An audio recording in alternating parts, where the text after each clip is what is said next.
தாங்க முடியாம கிழிக்குதுன்னா எந்த அளவுக்கு இந்த இந்து விரோத அரசாங்கம் நடக்குதுன்னு பாத்துக்கலாம். இந்த குடும்பத்துக்கு இன்ன வரைக்கும் என்ன செய்ய போறீங்கன்னு சொல்லல. எங்களுடைய சனாதன தர்மவாதிகள் அனைவரும் வந்துட்டு இருக்காங்க.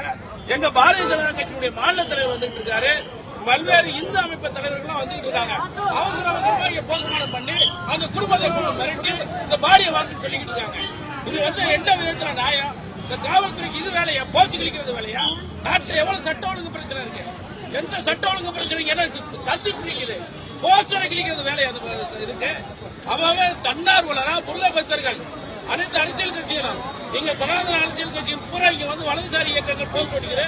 அதை பூரா கிழிச்சு அந்த போஸ்ட் ஓட்டனை கொண்டு போய் உள்ள வச்சு அவனை கைது பண்ணி வச்சிருக்காங்கன்னா என்ன இது காவல்துறைக்கு இங்க வேலை? முதல்ல இந்த மதுரை கமிஷனரை சஸ்பெண்ட் பண்ணானுங்க.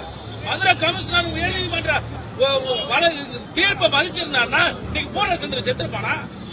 இது மாதிரி எத்தனை பேர் உயிர் தியாகம் பண்ணிருக்கோம் மலைக்காண்டி.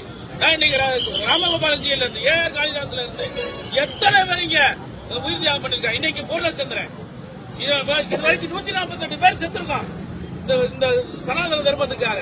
ஒரு போஸ்டரை விட்டுறது கூட இந்த திராவிட மாடல் அரசாங்கம் ஒத்துக்கிறேன்னா இது எங்க போய் சொல்றது? இங்க இருக்க இந்து மக்களுக்கு இங்க இந்த தமிழ்நாட்டில் இந்து மக்கள் மைனாரிட்டியா இருக்கும். இங்க மெஜாரிட்டி கிடையாது. எங்களுக்கு எந்த மத சுதந்திரமும் கிடையாது. இறைவனை வழிபடுறதுக்கு எந்த மத சுதந்திரம் கிடையாது. எதுவுமே கிடையாது. அதனால திராவிட மாடல் ஆட்சினாலதான் இன்னைக்கு இந்த மரணம் முழு பொறுப்பேற்று இந்த அரசாங்கம் டிஸ்மிஸ் பண்ணணும். மத்திய அரசாங்கம் டிஸ்மிஸ் பண்ணணும்.